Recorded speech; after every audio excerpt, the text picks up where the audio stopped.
오늘 삼손입니다. 삼손의 감옥이에요. 정결을 위한 감옥이죠. 삼손의 감옥. 지난번 요셉의 감옥이었고요. 요셉은 감옥에서 나와서 승진을 했어요.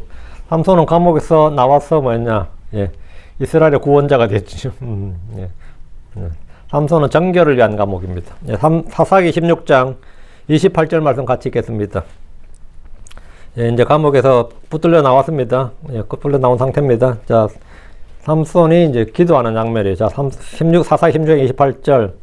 삼손이 주께 부르짖어 이르되, 오 주 하나님이여 구하옵나니 나를 기억하옵소서. 오 하나님이여 구하옵나니 이번 한 번만 나를 강하게 하사 블레셋 사람들이 내 두 눈을 뺀 것을 단번에 원수 같게 하옵소서. 삼손이 평생에 기도한 적이 거의 없어요. 이게 한 번 있고, 에나꼴이라 그래가지고 낙이 택배 이제 천명주의고, 문제는 이제 물이 없어가지고 자기가 죽을 뻔했죠. 죽을 뻔할 때마다 기도해요.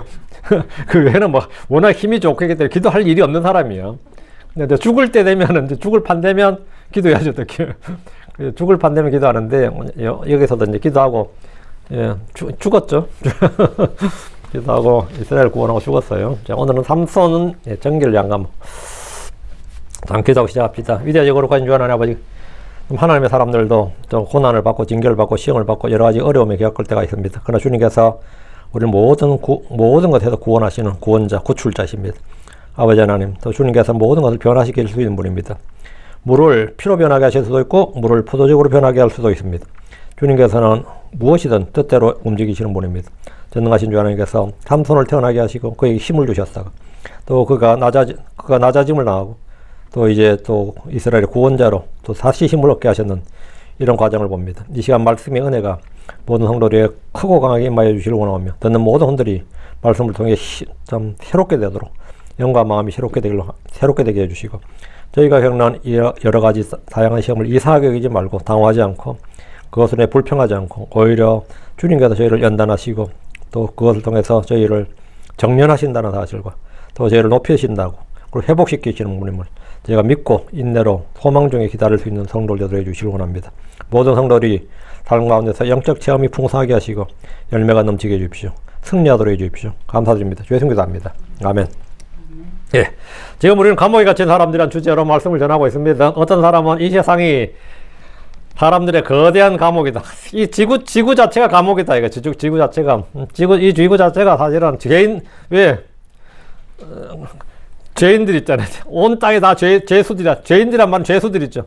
모든 사람 태어날 때도 죄인들이란 말이죠. 그리고 간수장이 누구냐? 교도소장이 누구죠? 사탄이라고. 그러니까 지구는 감옥이지. 마이가 이 세상 통치자고 왕이니까 공중권세 잡은 자니까 이 세상이 거대한 감옥이다. 이거. 악한 현 세상은 마이가 왕이고 통치자고 공중권세 잡은 자입니다. 세상에 있는 모든 사람들은 다 죄수들입니다. 모두가 죄인들입니다. 죽으면 그 땅에 묻히는데 무덤 역시 몸을 가두는 감옥입니다.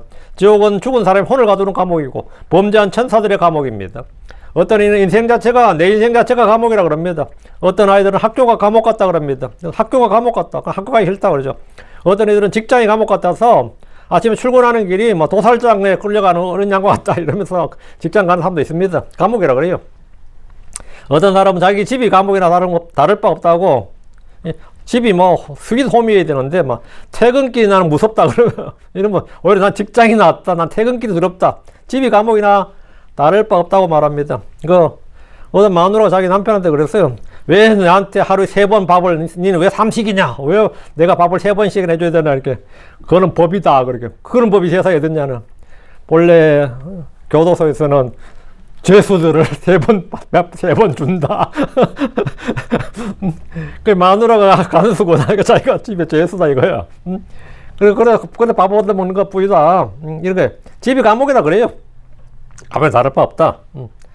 그러나 그런 사람들도 실제 감옥이나 프리즌이나 뭐 제일이나 프리즌에 가고 싶지는 않습니다. 갇히고 싶어 하지 않습니다. 감옥에 갇히면 몸의 자유만 구속되는 것이 아닙니다. 인생의 삶 그 자체가 그만큼 송두리째 빼앗깁니다. 근데 성경에는 수많은 믿음의 사람들이 감옥에 갇혔습니다. 요셉은 오랫동안 감옥에 갇혔습니다. 의로운 욥도 의로운 다니엘도 사자굴이란 최악의 감옥에 갇혔습니다. 욥은 실제 감옥이 아니라 파산과 질병이란 감옥에 갇혔습니다. 그리스도인의 삶에서 하나의 현실은 고난과 시련과 시험과 징계의 연속이란 겁니다. 예외가 없습니다. 어떤 위대한 크리스천이라도 예외가 없어요. 우리는 이 문제를 좋아하지 않지만 징계는 분명한 현실입니다. 징계는 견디기에 고통스럽지만 그것은 하나님께서 우리를 사랑하신다는 절대적인 증거입니다. 잠언 3장으로 하죠. 잠언 3장 11절 12절 그리고 계시록 3장 9절 두 구절 보죠. 히브리서는 넘어가고요. 비단 구절이니까 잠언 3장 11절 12절 내 아들아 주의 징계를 멸시하지 말라. 또 그분께서 바로잡아 주시는 것에 실증내지 말라. 이는 주께서 그분이 사랑하신 자를 바로잡아 주시기 때문이라. 마치 아버지가 자기가 기뻐하는 아들을 바로잡아 주는 것과 같으니라. 여기 보면 주님께서 주의 징계 주께서 바로잡아 주시는 것. 이 말은 뭐냐? 징계가 바로잡아 주시는 것. 징계의 목적이 바로잡는 것이다 이 말이야. 징계의 목적은 커렉션이다 이거예요. 주의 징계를 멸시하지 말라. 또 그분께서 바로잡아 주시는 것에 실증도 내지 말라 했는데 하나님의 징계의 목적은 뭐냐? 바로잡아 주시는 것이다. 그래서 사랑하시는 자를 바로잡아 주고 기뻐하는 아들을 바로잡아 주신다 이거예요. 계시록 3장 19절 하나님께서는 자녀가 하나님의 자녀가 주님과 그런 뜻에서 멀어질 때 하나님 그를 돌이키고 자라나 열매를 맺도록 하기 위해서 손을 내미십니다. 계시록 3장 19절에 내가 사랑하는 자들마다 내가 꾸짖고 징계하느니라. 누구를 꾸짖고 누구를 징계하느냐? 사랑하는 자를 꾸짖고 징계하신다는 거죠. 그러므로 열심을 내고 회개하라. 징계를 받을 때 해야 될 일이 뭐냐? 자기를 낮추고 회개하는 겁니다. 열심을 내 회개하는 겁니다. 우리는 이 사실을 삼손의 생에서 보게 됩니다. 오늘 시간은 정결을 위한 감옥이라는 주제로 삼손의 감옥을 다루겠습니다. 삼손은 단지파로서 만화의 아들이었습니다. 삼손은 시작부터 특별한 사람이었습니다. 시작부터 특별한 사람. 간혹가다 저 사람은 신의 아들이냐, 지가 뭐 신의 아들이냐 하는데 그런 사람이 있다면 뭐 예수님은 시작부터 특별했죠.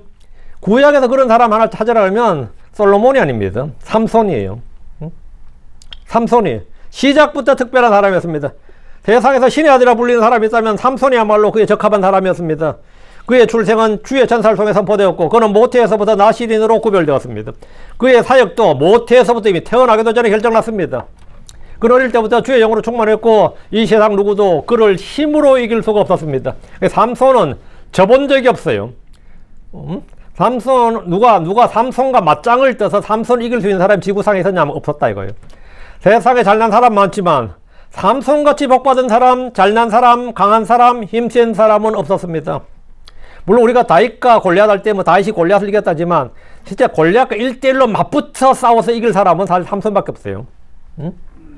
다윗이 이제 주영으로 물맷돌 노려서 이겼는데 진짜 맞붙어서 싸운다면 골리앗을 맞붙어 싸워서 이길 만한 사람이 있다면 성경 삼손이에요. 그는 이스라엘의 구원자로 선택된 사람입니다.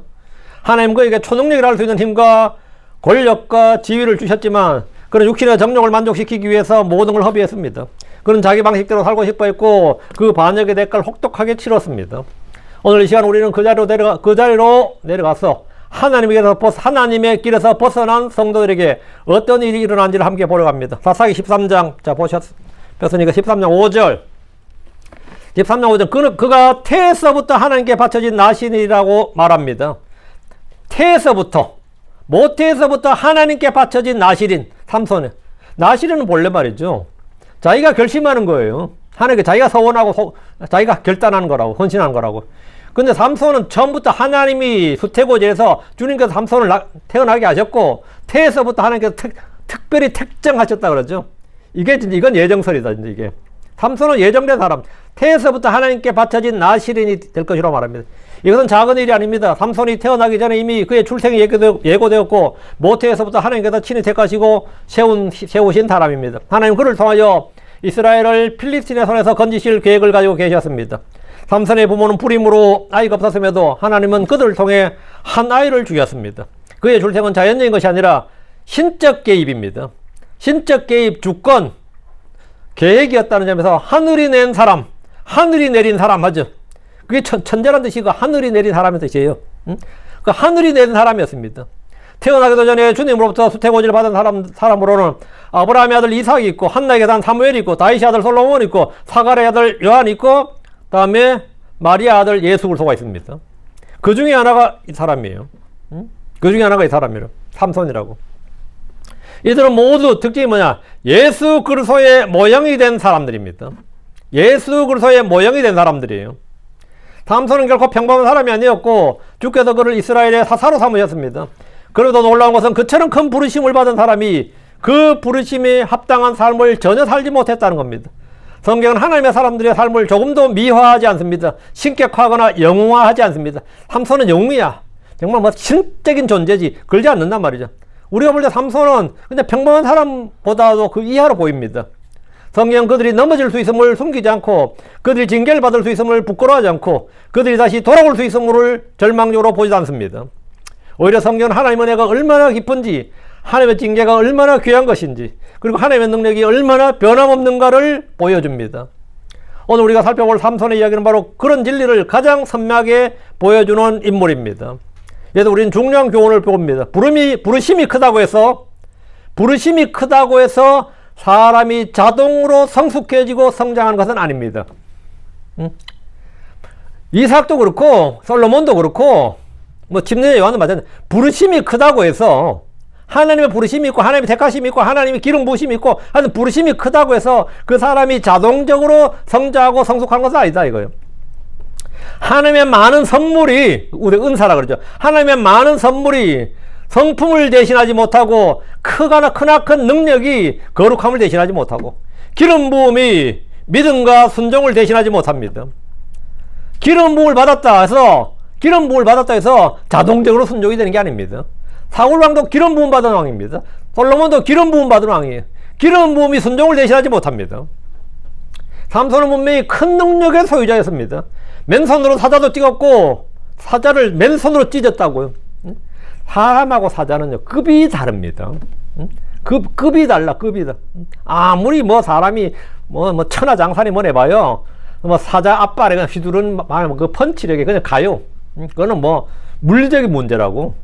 근데 삼손은 사자가 휘두르는 뭐 앞다리나 뭐에 그 덩치로 밀어붙이면 그 덩치 그 파워에 밀려가지고 쓰러지는 게 아니라 오히려 사자가 쓰러져. 삼손이 어느 정도 파는, 우리가 말하면 마블 영화 시리즈나 나오는 이야기라고요. 그 한마디로 뭐 슈퍼맨이었다 이 말이지. 삼손이 사자를 뭐 고양이 잡듯이 잡았다는 겁니다.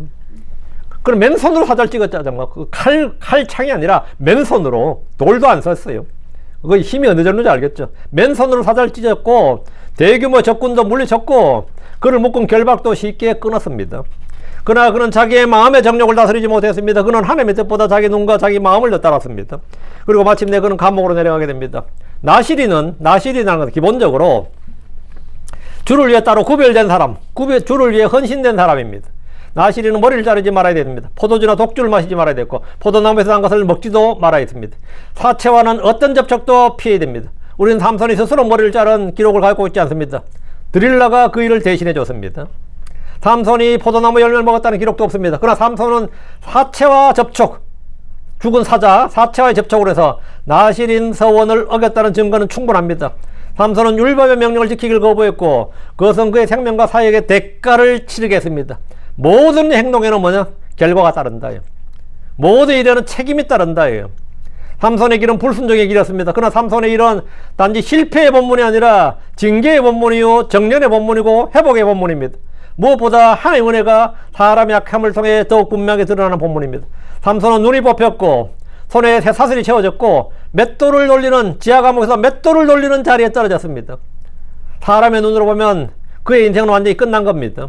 끝나도 저렇게 비참하게 끝날 수가 없습니다. 이스라엘의 구원자 사사에서 필리핀 지하 감옥에 갇힌 죄수였고, 거기서 일하는 노예가 되어버렸습니다.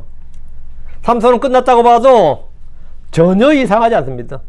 그 삼손은 어떻게 됐냐면, 야, 지금 잡혀가지고 지금 거기서 감옥에서 지금 맷돌 돌리고 있다 그러면 어때요? 인생 끝난 거죠, 그냥. 그러나 하나님은 삼손을 끝내지 않으셨습니다. 오히려 그 자리를 통해 삼손을 정결하게 하셨습니다. 우리는 강할 때 하나님을 쉽게 말합니다. 그러나 약할 때는 하나님을 침합니다. 우리는 성공할 때 은혜를 말하지만 실패할 때는 은혜를 잊고 불평합니다. 그러나 성경은 말합니다. 하나님은 강한 사람, 똑똑한 사람을 통해서 일하시는 분이 아니라 오히려 약한 사람, 무너진 사람, 깨어진 사람, 상한 사람, 낮아진 사람, 감옥에 있는 사람을 통해서 하시고자 하시는 모든 일을 하실 수 있습니다. 하나님의 은혜는 우리의 상태에 따라 제약이나 제한을 받지 않습니다. 그 사람은 이제 아무것도 할 수 없어요. 병원에 있어요. 근데 하나님은 그 병원에 있는 병자를 통해서 일하시는데 제한을 받지 않는다고. 그 사람이 감옥 갇혔어요. 그러면 감옥 갇혔다고 보면 아느냐? 그렇지 않습니다. 제가 이름 스티브 하몬이었나? 하도 오래돼가지고 20년 또 더 된 것 같은데요. 제가 그분은 책을 안 본 게 아니라 인터넷에 그분 자료가 많았어요. 바이블 벨리버였고, 그래서 그분 그 프린트 많이 해서 제가 많이 읽었던 기억이 있는데, 근데 어느 날 미국 오면 한번 만나야지, 한번 봐야지, 뭐 편지로 한번 써야지 생각하고 있었는데 소식을 알아보니까 감옥 갔더라고, 목사님이. 그 감옥이 무슨 제목으로 감옥 갔나 보니까 뭐 교회에서 아동 성추행 뭐 그런 거야. 이거 좀 창피하게 시리 이게 또 뭐야 했는데, 그래서 그분을 좀 더 알아봤어요. 그렇게 글도 잘 쓰고 좀 스트롱 킹 제임스맨이지. 근데 보니까 감옥 갔는데 감옥에서 뭐 할 것 같아요? 감옥 가서 부흥을 일으켜 놨어. 교도소에서 부흥을 일으켜 놨어요. 응?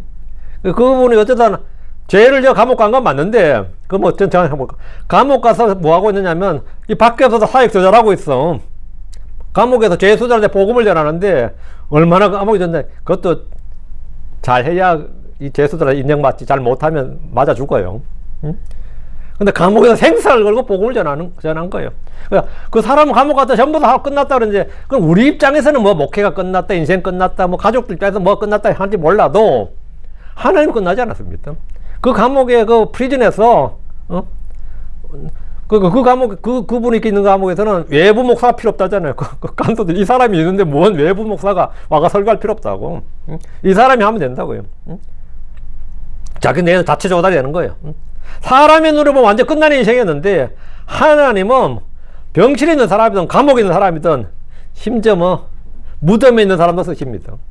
아무 하나님께 문제 없습니다. 하나님은 삼손을 끝내지 않으셨습니다. 오히려 그 자리를 통해서 삼손을 정결하게 하셨습니다. 우리는 강할 때 하나님을 쉽게 말하지만 약할 때 하나님을 잊어버립니다. 그런데 하나님은 뭐냐? 하나님 은혜는 뭐죠? 우리의 약함 가운데서 충분하고 오히려 더 강합니다. 오늘 우리는 이 본문을 통해서 세 가지 큰 주제를 봅니다. 첫째, 삼손이 어떻게 타락했는가? 우리 잘 아는 이야기죠. 둘째, 감옥이 삼손을 어떻게 정련했는가? 셋째, 회복 가운데 하나님 능력이 어떻게 약함을 통해 더 분명하게 드러났는가? 이 과정을 통해서 하나님의 징계가 사람의 사랑의 증거이며 낮아짐이 은혜의 통로고 약함은 끝이 아니라 하나님의 능력이 온전해지는 자리임을 보게 될 겁니다. 첫째, 삼손의 시작과 하나의 부르심입니다. 삼손의 이야기는 사사기 13장에서 시작됩니다. 사사기 13장 5절은 그의 삶의 핵심을 미리 보여줍니다. 사사기 13장 5절. 사사기 13장 5절. 이는 그 아이가 모태에서부터 하나님께 드려진 나시린이 될 것임이니라. 주의 천사가 이렇게 말했어요. 그 아이가 모태에서부터 나시린이라고. 태어나서가 아니라 모태에서부터 하나님께 드려진 나시린이 될 것입니다. 이 말은 뭐냐? 뭐 삼손이 무슨 뭘 할 수 있는 게 아니잖아요. 엄마 아빠한테 술 먹지 말라고요. 포도주도 마시지 말라고 이 10개월 동안. 왜? 모태에서부터 나시리니까 음식 조심하라 이 말이에요. 뭐 모든 산모가 다 음식을 조심하지만 그죠? 뭐 술은 입에도 대지 말고, 포도주나 포도즙도, 이스라엘에서 포도즙은 말이죠, 음료예요. 근데 그것도 마시지 말라는 거예요. 먹지 말라는 거죠. 왜? 모태에서부터 하나님께 드려진 나시린이라잖아. 모태에서부터.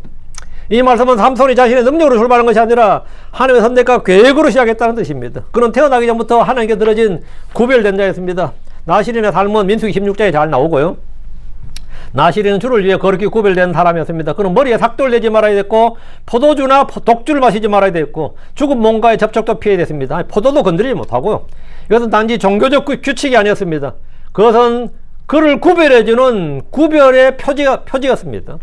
하나님께 속한 사람은 하나님께 속한 방식으로 살아야 됩니다. 삼손의 실패는 하나님의 부르심이 작아서가 아니라 그가 그 부르심의 거룩함을 가볍게 여겼기 때문입니다. 부르심이야 크죠. 부르심이야 확실한데, 문제는 그 부르심의 거룩함을 가볍게 여겼다 이거예요.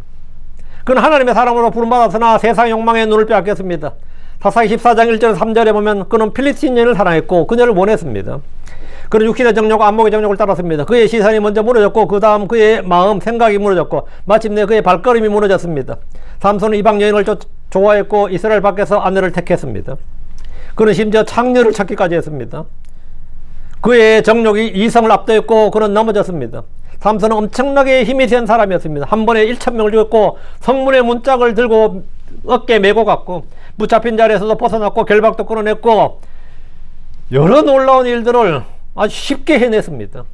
그러나 그 모든 육체적 능력에도 불구하고 그는 자기 육신 안에서는 자기 육신 앞에서는 무기력했습니다. 그는 속은 것이 아니라 눈을 뜬 채 죄를 지었습니다. 죄는 먼저 눈으로 들어오고 그 다음 마음을 점령하고 마지막에 삶으로 행동으로 나타납니다.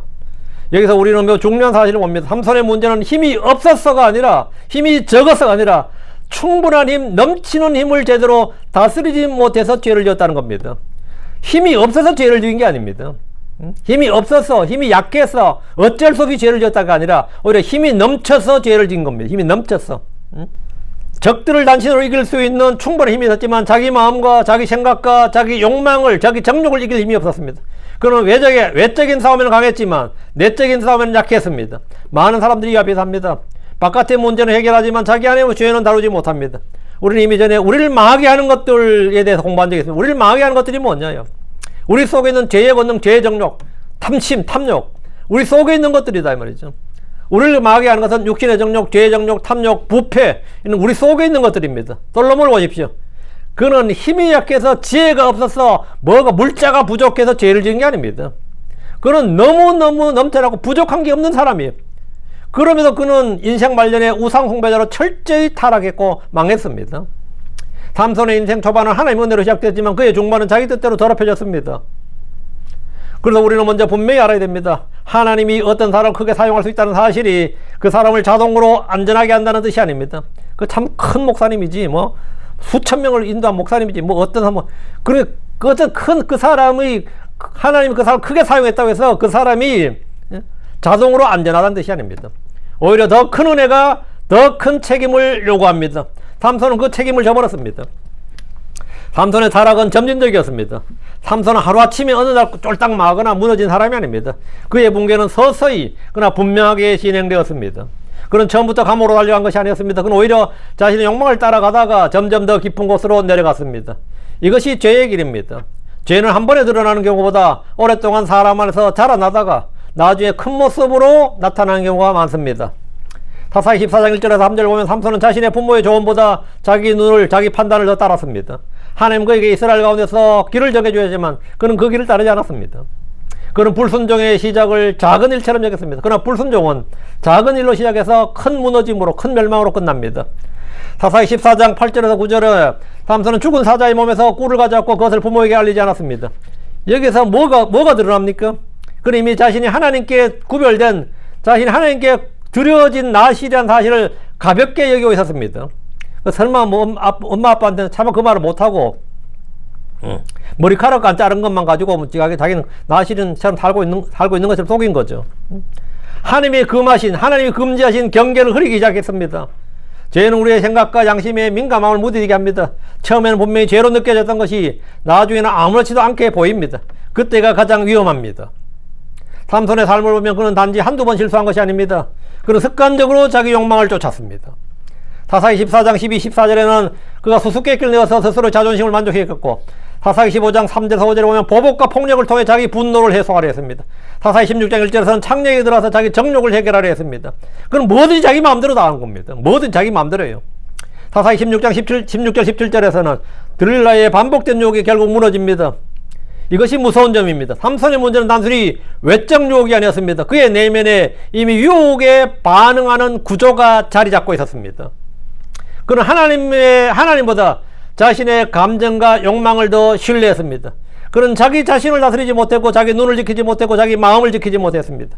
성경은 이를 매우 분명하게 경고합니다. 잠언 4장 3절에 열심을 다하여 내 마음을 지키라. 이는 삶의 문제들이 거기서 나오기 때문이니라. 열심을 다하여 내 마음을 지키라. 삼손은 그의 마음, 자기 자신의 마음을 지키지 못했습니다. 그래서 타락은 점점 깊어졌습니다. 그 결과는 재앙의 연속이었습니다. 그의 부모는 상심했습니다. 그의 가족들은 수칠당했습니다. 그의 아내는 다른 남자에게 주어졌습니다. 하나님의 이름과 이스라엘의 증거는 이방인의 눈에 손상을 입었습니다. 삼손은 결국 자신이 어떻게 살아왔는가 때문에 마지막에 그런 고통을 겪었습니다. 하나님께서 우리를 구원하여 세우신 왕가의 제사장, 승리자여 정복자로 살지 못할 때 그는 우리의 주의를 돌이키시기 위해서 필요한 조치를 취하십니다.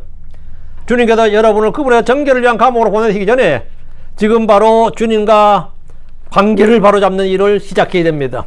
그것은 뭐냐? 죄를 자백하고 시인하고 회개하는 겁니다. 자기를 낮추고 주를 찾는 겁니다. 타락의 끝은 징계의 감옥이었습니다. 사사기 16장으로 가자. 사사기 16장 18절 21절은 삼손의 비극적 전환점을 보여줍니다. 들릴라는 마침내 그를 넘겨받고 삼손은 힘의 원천을 잃었습니다.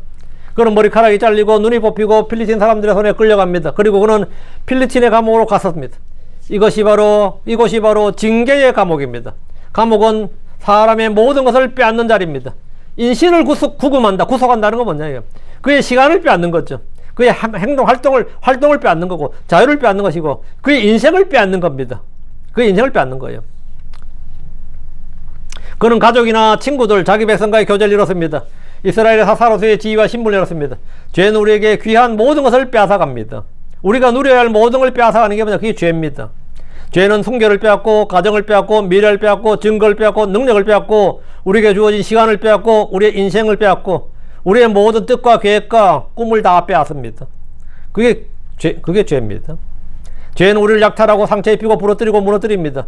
여러분, 죄를 가볍게 여겨서는 안 됩니다. 다윗에게 물어보십시오. 삼손은 힘을 잃었고 눈을 잃었습니다. 그는 자유를 잃었습니다. 그는 결박당했고 조롱과 수치의 대상이 되었습니다. 사람들은 삼손의 하나님을 삼손과 동일시했습니다. 그래서 그들은 삼손을 조롱했고 삼손 때문에 주님을 조롱했습니다.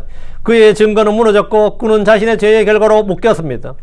신자는 주 예수님 안에서 놀라운 자유를 누립니다. 그것은 죄를 지을 자유가 아니라, 우리가 죄를 지을 자유가 아니라 육신의 뜻대로 살 수 있는 자유가 아닙니다. 주님과 그분의 뜻을 따라 살 자유입니다. 그러나 죄가 우리의 삶을 지배하면 그것은 우리를 묶어서, 우리를 결박해서 주님이 주신 자유를 빼앗아갑니다. 죄는 강칠 같은 소나기로 사람을 지배하고 속박합니다. 눈이 뽑힌 삼손은 감옥에서 묶인 채 소처럼 맷돌을 돌렸습니다. 맷돌을 돌리는 일은 당시에 여자들의 일로 여겨졌고 그것은 삼손의 수치를 더했습니다. 핵심은 이겁니다. 삼손은 이스라엘을 지키는 자고 구출자고 해방자가 되도록 태어났습니다. 그건 처음부터 그렇게 선택된 사람입니다. 그는 하나님의 백성을 속박해서 인도해내도록 하나님이 세우신 사람이었습니다. 그는 주님의 영광을 위해 힘을 쓰도록 능력을 받았습니다. 그러나 여기 이스라엘의 위대한 재판관은 눈 멀고 묶인 채 하나님의 원수들을 위해 곡식을 갈고 있습니다. 죄의 힘이 이와 같습니다. 그것은 우리의 모든 걸 빼앗고 하나님을 섬길 힘조차 남기지 않고 계속해서 육신과 죄를 섬기도록 합니다. 시간이 없고 에너지가 없고 하나님에 대한 관심도 없어집니다. 우리는 여기서 하나님의 성품을 잘 봐야 됩니다. 하나님은 삼손을 버리신 것이 아닙니다. 삼손이 하나님을 버렸기 때문에 하나님은 그를 낮추어서 징계를 하신 겁니다. 히브리 12장 5절에서 11절은 이것을 아주 선명하게 말합니다. 주께서 사랑하신 자를 징계하시고 받으시는 아들마다 채찍질 하신다고 합니다. 징계는 하나님의 사랑의 부재가 아니라 오히려 그 사랑의 증거입니다. 여러분이 받는 다양한 시험이나 고난은 하나님이 여러분을 버리신 증거가 아니라, 포기한 증거가 아니라 여러분을 사랑하시고 받아주시는 아들이란 증거입니다. 잠언 3장 11절 12절에 내 아들아 주의 징계를 멸시하지 말라. 또 그분께서 바로 잡아주시는 것이 실증내지 말라. 이는 주께서 그분이 사랑하신 자를 바로 잡아주시기 때문이니 마치 아버지가 자기가 기뻐하는 아들을 바로 잡아주는 것과 같으니라. 이것이 삼손의 감옥을 이해하는 열쇠입니다. 그는 범죄자의 감옥에 들어갔지만 그 감옥은 사실상 아버지의 손길 아래에 있었습니다. 하나님의 손길 아래에 있었습니다. 우리는 고난이 오면 하나님 나를 버리셨다고 생각하기 쉽습니다. 그러나 성경은 정반대로 말합니다. 하나님 우리를 정말 버리셨다면 징계도 없고 말씀의 찔림도 없고 회개의 눈물도 없습니다. 오히려 하나님이 살아계시고 우리를 사랑하시기에 우리를 다루십니다. 삼손의 감옥이 바로 그런 자리였습니다. 징계는 누구에게나 고통스럽습니다. 그러나 고통이 징계의 목적이 아닙니다. 징계의 목적은 바로잡음과 회복입니다. 하나님은 삼손의 육체를 상하게 했지만 그의 영과 오늘 일깨우셨습니다. 하나님 우리의 겉사람을 다루심으로써 속사람을 만지실 때가 있습니다. 우리가 붙들고 있던 힘을 빼앗으심으로 하나님 우리로 하여금 오직 주님만 붙들게 하십니다. 우리가 의지하던 것을 주님께서 무너뜨린 겁니다. 빵을 의지한 사람은 빵에 막대기를 부러뜨린 겁니다. 그게 뭐냐? 직장이나 파산이나 이런 겁니다. 그렇게 가족과 막 부부 사이에 오는데 어느 날 틀어져가지고 뭐 그렇게 금술 좋다고 선남선녀로 했는데 이혼했다 그러니까 좀 그러지 않을까? 그 사람을 어떻게 살았냐고 그러지. 하나님께서 그렇게 자랑하는 뭐 내가 그렇게 의지하고 자랑하는 야곱이 제일 사랑하는 아들이 누구였어요? 요셉이죠. 하나님보다 루벤 잡혀갔으면 야곱이 어땠을 것 같아요? 그게 인생이지 그랬을 것 같아. 루벤 잡혀갔으면 그 자식 그것 죄 짓더니만 결국은 하나님께서 징계하셨구나 이랬을 겁니다. 뭐 물론 뭐 아버지 입장에서 뭐 큰아들 잡혀갔는데 뭐 하겠냐마는 뭐 그래도 강도가 다르죠, 솔직히. 가장 아픈 거 누굴 잡아갔을 때예요? 요셉이죠. 가장 신뢰하고 가장 사랑하고 가장 그걸 딱 꺾는 거예요. 가장 그래야 그게 징계가 되는 겁니다. 그래 징계가 된 거야. 하나님은 우리의 겉사람을 다루심으로써 속사람을 만지시는 겁니다. 우리가 붙들고 있던 힘을, 우리가 자랑하던 뭘, 우리가 신뢰하던 무엇, 우리가 기뻐하는 무엇을 딱 부러뜨리심으로써 하나님은 우리로 하여금 오직 주와 그분의 말씀만 붙들게 하십니다. 그건 진짜 사실 아파요. 뭐 그거 괜찮다는 말이 아니라 진짜 아파요. 감옥은 삼손을 철저하게 정련했습니다. 삼손의 감옥의 의미를 한번 생각해 보십시오. 삼손의 감옥은 삼손의 모든 걸 빼앗았습니다. 날 때보다 선천적으로 타고난 힘이죠. 하나님 주신 힘인데 그 선천성이었단 말이죠. 후천적으로 뭐 약물을 복용했다든가 뭐 산삼을 많이 먹어서 힘이 생긴 게 아니잖아요. 선천적이었다고. 삼손의 힘이 선천적인 거예요. 하나님 주신 거라고. 근데 그 힘을 뺏겨버린 겁니다. 그래 자기가 자랑하던 거, 자기가 신뢰하던 모든 걸 다 뺏겨버렸어요. 그러나 그것은 그가 회복으로 가는 길이었습니다.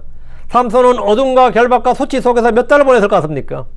삼손은 필리스틴 사람들의 감옥에서 머무는 동안 머리카락이 다시 자랄 만큼 오래 있었습니다. 머리카락이 다시 자랐는데 삼손이 어느 정도 자랐을 때가 모르겠는데 머리카락은 일주일에 약 8분의 1씩 자랍니다. 제가 머리를 보통 한 달 빨리 자를 땐 4주 돈 아까워 하면 6주까지 가거든요. 6주까지 가면 이 정도 귀를 약간 덮을 정도가 6주예요. 이 정도가. 근데 삼손이 머리를 완전히 밀어버렸는데 저 정도 머리 기르려면 어느 정도 같아요? 최소한 5, 6개월이 있어야 된다 이 말입니다. 그러니까 삼손은 그 정도는 최소한 뭐라고요? 예. 머리가 다시 자라나고 삼손이 어느 정도 머리 있었다면 뭐 옛날 사람들이 제 정도 머리가 이 기르는 긴 머리가 아니거든요.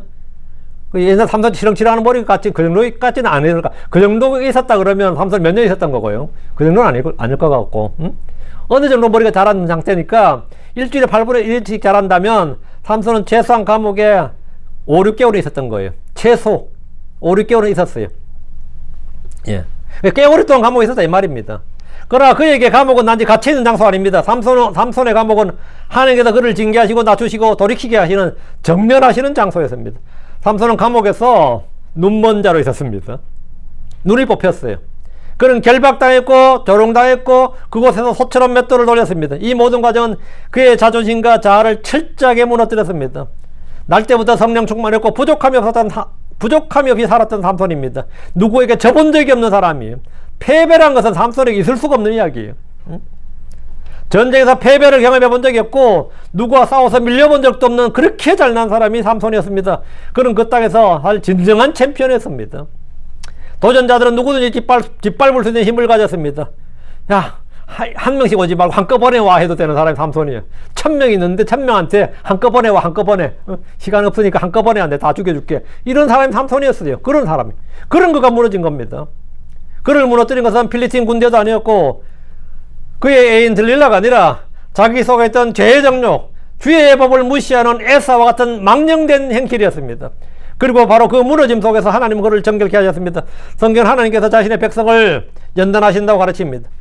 베드로전서 1장 6절 7절에 지금 잠시 동안 필요하다면 너희가 다양한 시험들 통해 근심에 빠져 있을지라도 너희 믿음의 단련은 불로 단련할지라도 썩어지는 것보다 훨씬 더 귀하니 예수 그리스도께서 나타나실 때 칭찬과 존귀와 영광으로 발견되게 하려 함이니라. 지금 삼손에게 필요한 것은 더 크고 강한 힘이 아니라 믿음의 단련, 마음의 정련이었습니다. 삼손의 감옥은 그를 단련한 불과 같은 자리였습니다. 그의 믿음이 그곳에서 연단되기 시작했습니다. 가장 약한 가운데서 이제 마음이 단련되는 겁니다. 힘들고 병들고 약하고 죽을 때 되면, 죽을 지경 되면 몸은 지금 뭐 죽을 지경이지. 삼손도 지금 몸이야 뭐 끝난 거지. 눈 뽑히고 무슨 희망이 있어요. 몸도 약해지고 계속 그 지하실에서 말이죠. 하루 종일 하루 8시간 10시간 막 그렇게 맷돌 돌리면 어떤 놈도 옛날 같아서는 문제도 없었겠지만 지금 삼손의 힘으로는 힘이 원래 없던 사람이 또 없이 사는 거라고요. 힘이 있던 사람이 힘이 없이 사는 건 더 고통스러워요. 응? 본래 돈이 없던 사람이 그냥 가난하게 사는 거하고, 좀 부자로 있던 사람이 가난해지는 거하고, 이 삶이 또 달라요. 고통이 다르다고. 응? 삼손은 더 고통스러운 거지. 그 감옥이. 그래, 그 고통 속에서 그의 마음은 단련되기 시작했다. 그의 믿음도 연단되기 시작했습니다. 시편 66편 10절에 이는 주께서 하나님이여 우리를 시험하시되 주께서 은을 재련한 것 같이 우리를 단련하셨나이다. 주께서 우리를 은을 재련한 것 같이 우리를 단련했다. 은을 재련할 때 어떻게 하는 거죠? 은을 재련한다. 이 금광석이든 간에 광석이란 것은 거기에 1톤의 은을 가져와도요. 거기서 빼낼 수 있는 은은 10g이 안 됩니다. 1톤에서 10g이 안 된다고요. 그 불속을 통과시키는 거죠. 통과시키고 또 계속해서 불을 활용하는데, 은을 재련하는 것 같아요. 한마디로 우리를 불 속에 용광로에 집어넣는 것 같이, 도가니에 집어넣는 것 같이 그렇게 우리를 단련하셨다 이 말입니다. 우리는 그렇게 정련이 되는 겁니다. 하나님 그렇게 정련하십니다. 이 정련은 아름다운 과정이 아니지만 매우 필요한 과정입니다. 금과 은이 도가니 속에서 불순물이 제거되듯이 사람의 삶에서도 교만과 자기 욕심과 자기 확신이 확실히 제거되어야 됩니다. 그래야 보석이 됩니다. 그래야 보석이 됩니다. 아무도 없는데 자존심이 있는데 그 자존심을 깨뜨려야 되는 거죠. 깨뜨려진 사람 입장에서는 뭐 인생 그런 굴욕이 없는 거죠. 자존심은 상할 대로 다 상하고 망할 대로 다 망하는 거죠. 삼손은 감옥에서 그걸 배웠습니다. 하나님 왜 이런 방식을 사용합니까?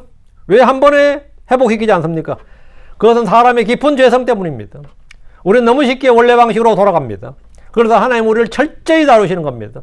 삼손은 강한 팔을 가졌지만 그 팔은 그의 혼을 구원하지 못했습니다. 하나님 그의 팔을 꺾으심으로써 더 중요한 것을 살리셨습니다. 바로 그의 혼입니다. 하나님 우리를 억지로 부수기 위해서 고난을 주시는 분이 아닙니다. 하나님은 그분의 백성을 정결하게 하시기 위해서 고난을 주는 겁니다.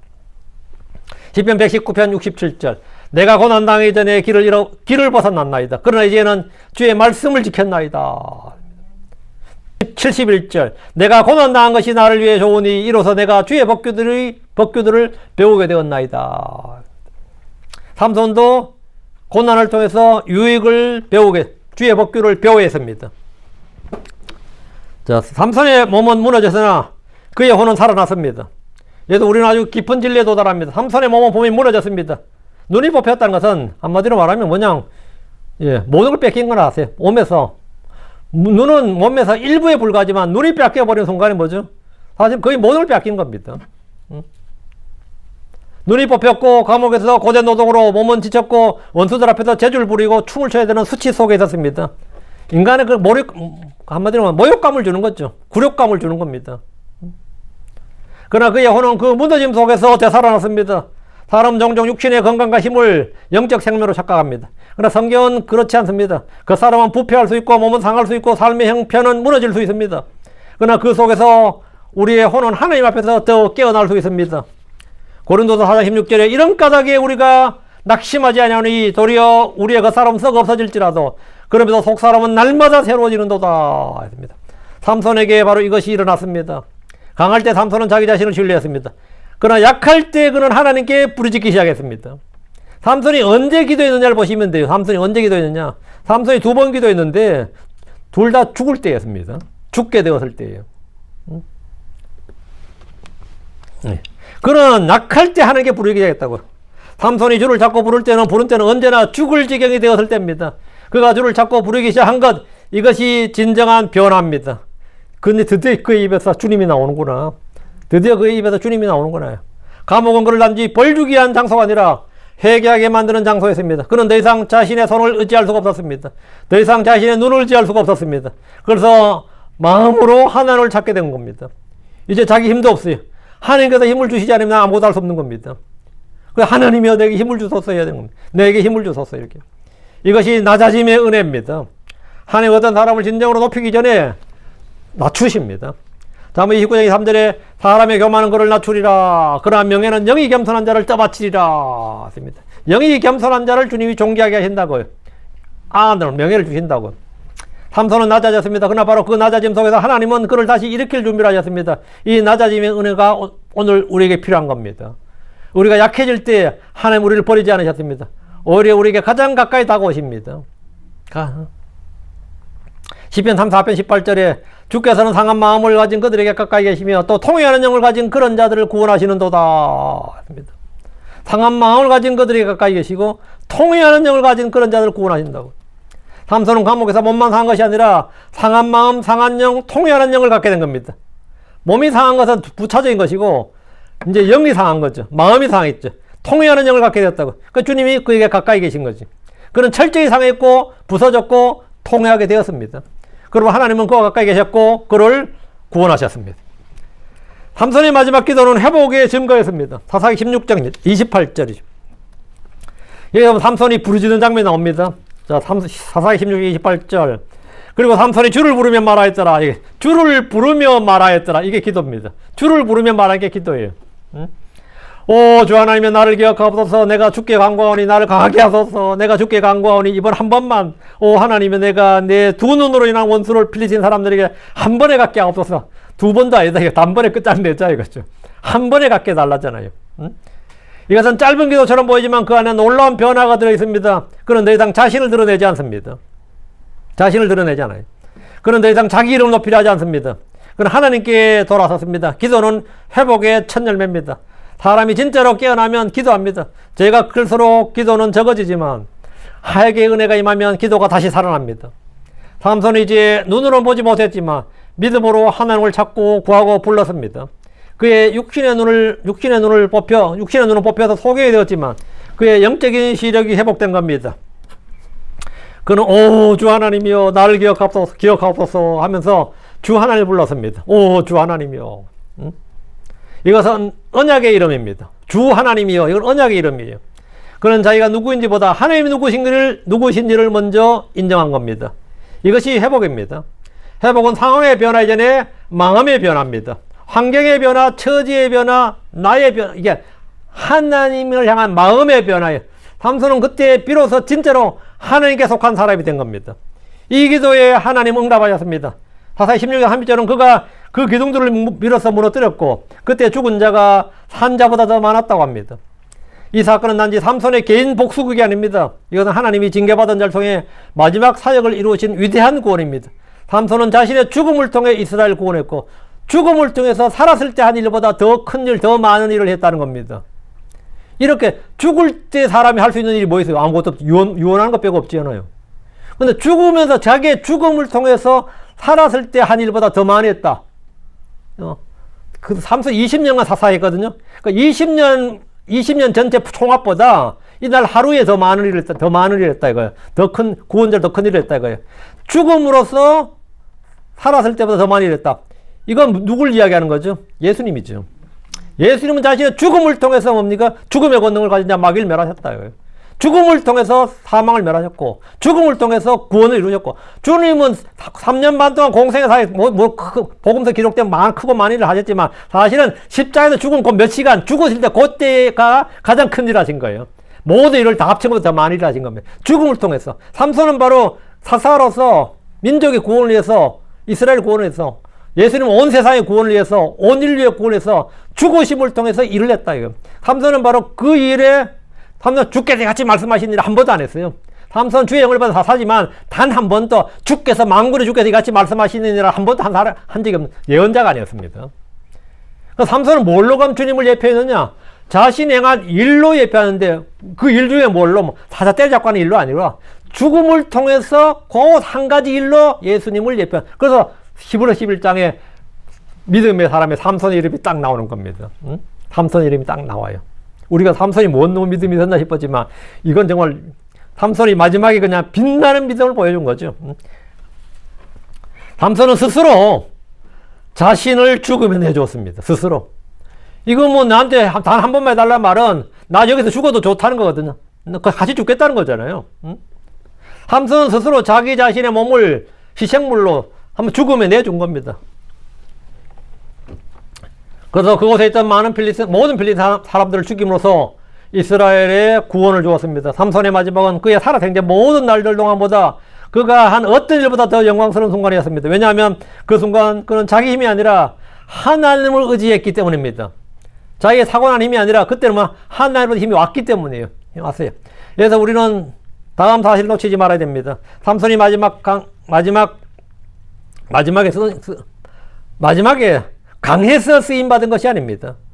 오히려 가장 약했기 때문에 쓰임받았습니다. 하나님은 약한 데서 완전해집니다. 내 은혜는 네가 약한 데서 완전해진다. 이것이 은혜입니다. 우리는 누가 뭐라 그러면 그래요. 하나님께서 아브라함을 쓰신 것은 아브라함이 뭐가 있었기 때문에 하나님 그를 부르셨겠지. 하나님 이삭에게 뭐가 있었기 때문에, 야곱에게 뭐가 있었기 때문에. 아닙니다. 없었기 때문에 쓰임받은 겁니다. 그들에게 뭔가 자랑할 만한 것이 없었기 때문에 쓰임받는 겁니다. 없었기 때문에. 우리가 쓰임받는 다 마찬가지입니다. 이것이 은혜입니다. 오히려 가장 약했기 때문에 쓰임받은 겁니다. 하나님은 인간의 강함을, 인간의 능력을, 인간의 지혜를 기다리시지 않습니다. 하나님의 능력은 우리의 연약한 가운데도 충분합니다. 하나님의 능력은 사람의 상태에 따라 제한되지 않습니다. 하나님의 능력은 사람의 상태에 따라 줄어들지 않고, 삼손이 강할 때 하나님 그걸 사용하셨고, 삼손이 약할 때도 하나님 그걸 사용하셨습니다. 하나님이 삼손을 쓰시는 데는 삼손의 어떠한 것 상관이 없었습니다. 다만 그 방식이 달랐을 뿐입니다. 강할 때는 팔이 쓰였고, 약할 때는 기도가 쓰였습니다. 그러나 하나님 자신은 언제나 동일하셨습니다. 고린도서 12장 9절은 이 진리를 분명하게 말합니다. 고린도서 12장 9절. 이에 그분께서 내게 말씀하셨으니 내 은혜가 내게 충분하도다. 이는 나의 힘은 약한 데서 완전해지기 때문이니라. 그러므로 내가 오히려 크게 기뻐하며 나의 연약한 것을 자랑하리니 이것은 그리스도의 권능이 내 위에 머무르게 하려 함이니라. 의사들이 수술할 때 가장 편하게 잘 수술하려면 어떻게 되느냐. 그 사람이 반쯤 죽어 있는 상태여야 돼요. 못 움직여야 돼. 못 움직이게 하려고 하는 거죠. 마취라는 겁니다. 애들을 치과 치료 가면요, 치과 의사들 미쳐요. 애들 통제를, 그럼 가장 좋은 게 뭐죠? 마음껏 치료하려면 뭐 해야 되죠? 수면 마취를 지켜야 돼요. 수면 마취를 지켜야 마음대로 하고 싶은 대로 다 할 수 있는 거죠. 하나님 우리를 가장 잘 쓰려면 어떻게 해야 될 것 같아요? 나왔으면 바닥바닥이거든요. 우리 어릴 때 뭐 강에서나 호수에서 꼭 1년에 제가 이야기했지만 꼭 물에 빠져 죽는 익사사고가 있습니다. 그래서 그 여름만 되면 그런 곳에다가 수영금지 팻말 막 붙이고 했던 기억이 있는데요. 뭐 면에서도 하고 동장님도 하고 뭐 하여튼 일장님도 반장도 하고 막 그 자주 해요. 왜? 그래도 꼭꼭 빠져 죽는 사람이 방학만 끝나면 꼭 있어요. 반에서 한두 명 죽었어. 근데 이제 물에 빠져 죽을 때 구출할 때 절대 금지 명령이 뭔지 아세요? 물에 빠진 놈 절대로 뛰어들어 건지면 다 죽는다 그래요. 그럼 언제 뛰어들어서 건져야 되느냐? 물에 빠져 죽은 놈이 물에 뜰 때예요. 물에 뜬다는 말은 뭐냐면 이제 그 의식을 잃었다는 뜻입니다. 꼼짝 못 한다는 뜻이에요. 그럼 그때는 가면 머리카락만 잡고 당겨도 당겨옵니다. 머리카락만 잡아 당겨도 수영하는 사람이 옷자락이랑 머리카락 잡아 당겨도 애가 끌려와요. 왜? 자기 힘을 못 쓰니까. 그러면 끄집어내가지고 이제 인공호흡으로 물을 빼면 이제 살아나는 거지. 근데 허우적허우적 뗄 때 가면 어떻게 될 것 같아요? 올림픽 금메달 수영선수라도 안 돼. 타잔이라도 안 됩니다. 왜? 살려고 걔 목을 껴안아버리거든요. 그럼 수영을 못해. 같이 죽는 거예요. 그때 껴안아버리기 때문에 자기 구출하러 온 사람 껴안아버리기 때문에 그때는 뭐 수영 천재라도 같이 죽는 겁니다. 다리를 붙들지 목을 붙들지 껴안아버리면 얼마나 세게 붙드는지 아무리 수영 잘한다 그 사람은 견뎌낼 힘이 없어. 어린애도 안 된다 그래요. 그럼 언제 끄집어내야 되느냐? 물에 동동 뜰 때라 그래요. 물에 뜰 때. 자기 힘을 다 잃고 거의 죽었을 때 이 말입니다. 거의 죽었을 때. 그건 내가 가장 힘을 쓸 수 있을 때가 언제냐면 걔가 아무것도 하지 못할 때예요. 그래야 구조대원이 안심하고 구조를 할 수 있다 이거예요. 구조대원이 안심하고 구조를 할 수 있다. 근데 만약에 걔가 거절 떼고 있다가면 보트를 던지든지 다른 도구를 써야 되지 절대 사람이 그 근처에 가면 안 된다 그래요.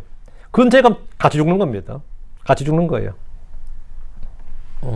우리가 하나님께서 우리를 언제까지 그러면 가만히 보시고 있다가 건드실 것 같아요? 예, 동동 뜰 때까지입니다.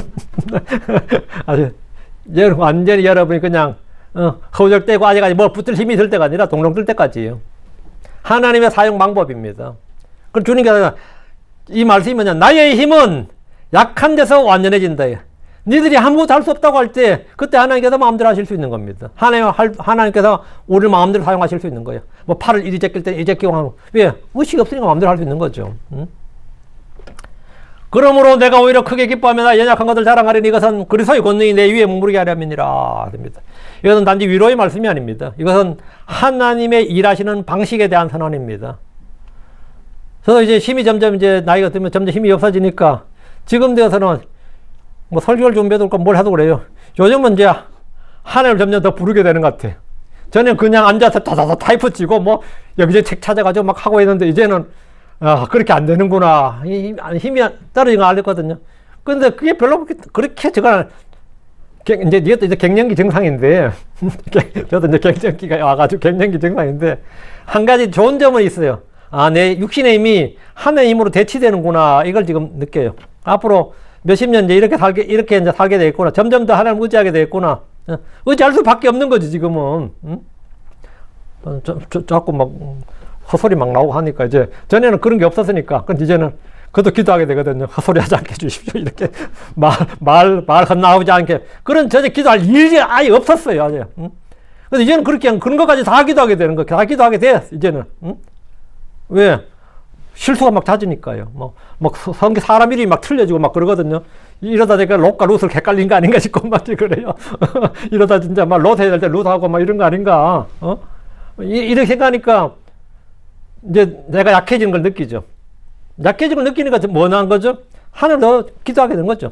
하나님 약함을 통해서 능력을 온전히 나타내십니다.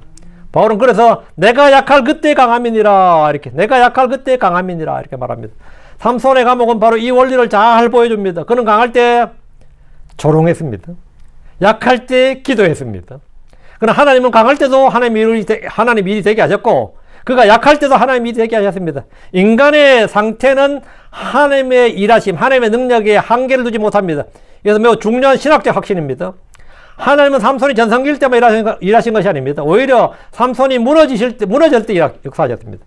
그러므로 지금 우리가 어떤 상태든지 하나님의 손은 짧지 않습니다. 우리는 젊을 때는 젊을 때대로 하나님 일을 하는 거고 늙으면 늙은 대로 하나님 일을 하는 겁니다. 그러므로 지금 우리가 어떤 상태든지 하나님의 손은 약해지지 않았고 짧아지지 않았다 이거예요. 병든 자에게도 상한 자에게도 실패한 자에게도 감옥에 있는 자에게도 하나님은 충분하십니다.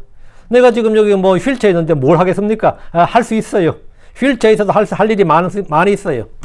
빌립보 4장 13절 나를 강하게 하시는 그리스도를 통해 내가 모든 걸 할 수 있느니라 하십니다.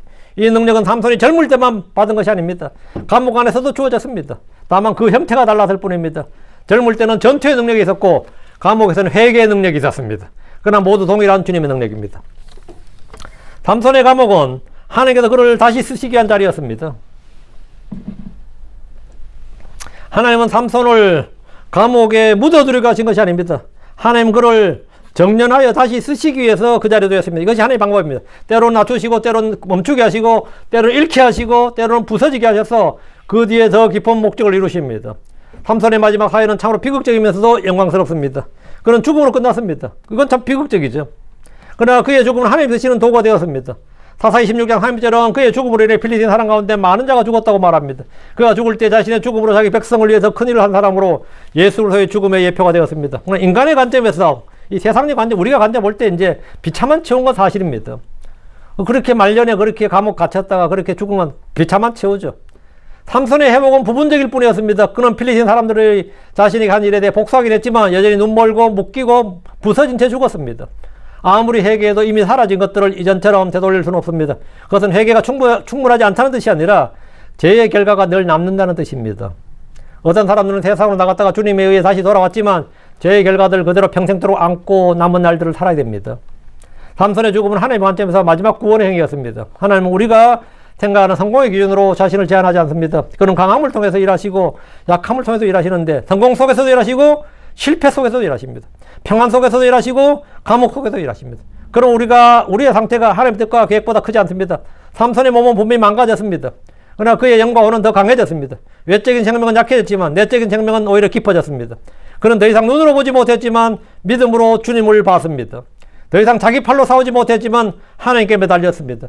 이것이 영적 회복입니다. 이것이 정련입니다. 이것이 낮아짐의 은혜입니다. 삼손의 이야기는 우리에게 두 가지를 가르치는 겁니다. 첫째, 죄는 결코 가볍지 않다는 겁니다. 죄는 결코 가볍지 않다. 작은 타협이 큰 파멸을 낳을 수 있습니다. 둘째, 하나님의 은혜는 죄보다 크다는 겁니다. 하나님은 타락한 자를 징계하시지만 그 징계를 통해 회복시킵니다. 하나님 낮추시지만 낮추는 것으로 끝나지 않습니다. 정리하십니다. 그리고 다시 쓰십니다. 탐소는 강할 때 하나님께 사용되고 약할 때도 사용되었습니다. 하나님 그의 상태에 따라 상태에 전혀 제한을 받지 않습니다. 오히려 그의 약함이 하나님의 능력을 더욱 분명히 드러냈습니다. 이것이 오늘날 우리의 소망입니다. 우리는 약할 때 버림받는 존재가 아닙니다. 약할 때야말로 하나님께 가장 가까이 갈 수 있는 자리입니다. 바울이 말한 것처럼 하나님의 은혜는 족합니다. 그분의 능력은 약한 데서 온전해집니다. 만일 여러분이 잘 살다가 어느 날 갑자기 삼손처럼 무너졌다면 주님은 여러분을 버리신 것이 아닙니다. 요번은 어느 날 갑자기 벼락거지가 되었습니다. 어느 날 갑자기 벼락거지가 되었어요. 다니엘은 어느 날 갑자기 사자굴에 던져졌습니다. 요셉은 어느 날 갑자기 이집트의 노예가 되었습니다. 그들은 어느 날 갑자기 삼손은 어느 날 갑자기 지하 감옥에 던져졌습니다. 인생에서 전혀 예상하지 못하고 기대하지 못했던 일이 내게 닥칠 수 있습니다. 나는 전혀 예상하지 않았는데 어느 날 갑자기 내게도 이런 일이요. 뭐 여러분도 마찬가지 아니겠어요? 어느 날 갑자기 뭐 암이 걸렸다네요. 저한테 누가 와가지고 나한테 저 병원에 갔는데 암이 걸렸다 그래가지고 제가 자기 이야기인지 모르고 누구요? 누구 이야기예요? 그랬더니 저요 그러더라고. 어떠세요? 그래. 응? 지금 어떠세요? 마음이 어떠세요? 몸은 지금 암이 걸렸는데 그 말 들을 때 몸은 그렇고 마음이 어떠세요? 물었어요. 마음이 어떠세요? 응? 괜찮습니다. 그럼 괜찮은 거예요. 마음이 괜찮다고. 그럼 그거 됐네. 그래. 상대방 되게 뭐가 됐단 말이냐 그럴까요? 마음이 괜찮으면 됐다고. 마음이 괜찮으면 됐다고. 마음이 괜찮으세요? 괜찮대요. 그럼 됐네요. 그럼 치료받으시면 되는 거고. 마음이 아니요. 마음이 지금 안 됐어요. 그건 이제 그게 문제인 거죠. 그건 진짜 그 문제예요. 마음이 제가 엉망입니다. 마음이 어떻게 돼야 돼? 마음이 주님 앞에서 세틀이 돼야 돼. 마음이. 우리는 인생에 전혀 예상치 못한 일이 많이 옵니다. 많이 와요. 만일 여러분이 지금 감옥에 던져진 것 같은 시간을 지내고 있다면 그것은 끝이 아닙니다. 그것은 정년입니다. 징계입니다. 다양한 시험이에요. 그러나 그것은 모두 회복의 시작이고 열매 맺기 위한 것입니다. 하나님은 여러분의 몸보다 더 깊은 데를 보십니다. 그분은 여러분의 우리의 마음속 중심을 보시고 우리의 혼을 보십니다. 마음속 깊은 곳곳을 다 보십니다. 그리고 그 혼을 새롭게 하실 수 있습니다. 그래서 내 마음이 새롭게 되고 내 속에서 내 영이 새롭게 되고 내 마음에서 해결됩니다. 그럼 몸은 자동으로 해결됩니다. 몸의 문제 해결은요 아무것도 아닙니다. 하나님 앞에서가 아무것도 아니에요. 그럼 하나님께 몇 분도 안 걸립니다. 근데 왜 그렇게 기도해도 안 되냐 그러면 마음 고치고 마음 단련하고 마음 깨끗하게 하고 마음 회복하는데 몇 달 몇 년이 걸리는 겁니다. 그거 되면 소위 말하는 기적은 그냥 일어나는 겁니다. 하나님의 사역은 무슨 중병이든 난치비든 불치비든 하나님 고치는데 그거 5분 안 걸려요. 5분도 안 걸려요. 그러니까 뭐 고치는데 그럼 시간이 걸리냐? 우리의 마음을 단련하는데 시간이 걸립니다. 마음을 낮추고 마음을 새롭게 하고 회복시키고 강하게 하고 이 마음을 바르게 하고 하나님 앞에서 바르게 하는데 시간이 걸려요. 이게 몇 달이 걸리고 어떠죠? 요셉 같은 경우에도 몇 년이 걸렸습니다. 그래서 말씀이 그를 단련하였도다. 요셉 뭘 단련한 거예요? 주의 말씀이 요셉을 단련했는데 말씀이 그를 단련할 때까지다 하잖아요. 말 단련했을 때 이제 그 감옥에서 나온 거예요. 우리가 감옥에서 나온 것도 마찬가지입니다. 이것이 삼손의 감옥이 우리에게 남기는 교훈입니다. 이것이 징계의 은혜고 이것이 낮아짐 회복입니다. 이것이 약함 가운데서 온전해지는 하나님의 능력입니다. 여러분이 지금 힘들고 어려운 일이 있더라도 이것은 뭐다? 이 또한 지나가리라 하지만 이건 결국 이 일은 지나가는 것이고 다가오는 회복이 온다. 회복이 오고 있다. 내 안에 회복이 오고 있고 새로움이 오고 있고 오고 있다. 내가 지금은 하늘을 찾을 때구나. 하늘을 찾을 때구나. 삼손이 주께 부르짖었듯이 주 하나님이 합니다. 이 언약의 주 하나님을 붙들어야 됩니다. 우리가 이 현실을 부정하라는 게 아니에요. 현실은 현실이고 현실보다 더 크신 이 세상보다 더 크신 분을 보라는 겁니다. 내가 겪고 있는 일은 큰 일이지. 나도 감당할 수 없는 수고하고 무거운 짐을 지면 내 어깨가 무너지고 내 다리가 부서지는 그냥 쓰러지는 그 무게지. 인생의 짐이라는 게 그렇습니다. 다. 근데 그 짐을 지고 누굴 보고 누굴 가는 거를 예수께 가는 거죠. 예수를 보는 거지. 그러면 다 해결됩니다. 뭐 설마 그러려고요? 그러면은 여러분 그래 믿으면 그렇게 되는 거고, 해결된다고 믿으면 해결된다고 믿으면 또 되는 거예요. 믿음대로 돼요. 하나님께서 네 믿음대로 될지어다. 그런데 저는 그 말이 제일 무섭더라고요. 네 믿음대로 되면 이거 잘 믿어야지. 잘못 믿으면 큰일 나죠. 다 믿음대로 되는 겁니다. 네가 생각하는 대로, 네가 말하는 대로, 네가 믿는 대로. 예. 여러분이 또 네가 보는 대로, 네가 듣는 대로, 여러분이 말씀과 다른 것이 여러분 귀로 들어오면 그건 리지스트해야 돼. 그건 저항을 해야 됩니다. 그건 뭐 그걸 우리 대적하라고 번역했죠. 마귀를 대적하라면 마귀야 물러가라. 이게 내 얘기 아니에요. 마귀가 주는 생각이나 마귀의 에이전트를 통해서 들어오는 말이나 환경이나 어떤 뭐를 사건이나 이런 걸 볼 때 이건 하나님 주신 게 아니냐고 딱 이렇게 부인하는 거. 그건 아니야. 하나님 말씀이면 아멘하고 그런 것들이 다 노멘이에요. 그게 마귀를 대적하는 거예요. 나는 하나님 앞에서 하나님께서 나를 이렇게 하실 수 있다 믿는데 누가 아니야 닥터는 아니야 그러면 난 닥터보다 하나님을 더 믿는다. 그게 뭐냐면 마귀를 대적하는 거고 하나님을 믿는 겁니다. 그래서 여러분은 마귀를 대적하고 하나님께 순종하면 됩니다. 마귀를 대적하라, 하나님께 순복하라, 복종하라. 그래야면 마귀가 거기에 떠난다. 예. 삼손도 마찬가지죠. 예. 야, 예. 삼손 같은 고통은 진짜 안 당해본 사람이 함부로 논할 게 아니지 사실은. 이 고난은 진짜 우리가 이야기를 읽어서 그렇지. 아이고 삼손의 이야기는 이제 잠깐만 여러분 삼손의 빙의가 돼서 한번 생각해봐요. 그 마지막 말년이 어땠을지를. 그렇게 잘 나가던 잘 살던 강했던 사람이 그런 걸 겪었을 때는 그 충격은 보통 사람이 겪는 거가 틀려요. 엄청난 거죠. 기도합시다. 그렇지만 그런 가운데서 주님께서는 예, 일하셨다. 삼손은 그랬다. 삼손의 감옥했고 다음 해도 감옥 이야기는 계속합니다. 위대하게 걸어간 주 하나님 감사합니다. 하나님께 은혜 주셔서 저희가 인생에서 참 여러 가지 참 때로 사망의 골짜기 또는 고통의 골짜기 또는 어둠의 골짜기 때로는 아버지 앞이 보이지 않는 사바에 꽉 막힌 같은 그런 공간 그런 세월 속에 살 때가 있습니다. 아버지 하나는 앞을 봐도 뒤를 봐도 옆을 봐도 길이 보이지 않을 때도 있습니다. 그러나 주님 저에게는 언제나 길 대신 예수 속에 계십니다. 나는 길이요 진리요 생명이라 말씀하신 그 주님께서 우리를 인도하시는 인도자시고 선한 목자이십니다. 전능자 주 하나님께서 이 시간 말씀을 들은 모든 성도들에게 은혜와 복을 주시옵소서. 무엇보다 영적인 교훈을 주시고 경고와 어떤 본보기로 허락되신 이 말씀들을 통해서 저희가 늘 주님 앞에서 주님과 바른 관계를 맺게 해주시옵소서. 아버지는 이거 언제나 자신을 낮추고 아버지 주님 앞에 나아갈 수 있도록 은혜 왕자 앞으로 담대히 나가서 주의 크신 주께서 다윗에게 베푼 확실한 긍휼을 저에게도 베풀어 주시길 원하며 더 성령 충만하게 해 주시옵소서. 주님께서 구하는 자에게 좋은 것, 더 좋은 것을 주시지 않겠냐고 말씀하셨는데 아버지는 주님께서 말씀하신 그 약속들을 저에게 신실하게 이행해 주시고 무엇보다 저희 마음이 단련을 받고 주님 앞에서 곧바르게 되게 하여 주시옵소서. 마음을 아주 삐뚤게 먹거나 교만하게 또 거만하게 이렇게 자신을 높이지 않냐고 을 주님 앞에서 낮아진 마음으로 겸손하게 은혜를 구하게 하시기를 원합니다. 전능자 주 하나님께서 참으로 이 고난 가운데 있는 모든 혼들을 기억하시고 또 복을 주셔서 오히려 정련되게 하시고 열매 맺게 하시고 또 승리하게 하시고 많은 체험들이 있게 해주셔서 동일한 고난을 받는 혼들에게도 위로를 줄 수 있는 그런 위로자가 되게 해주십시오. 은혜와 복이 넘치게 하시길 원하며 주 예수님 기도합니다. 아멘.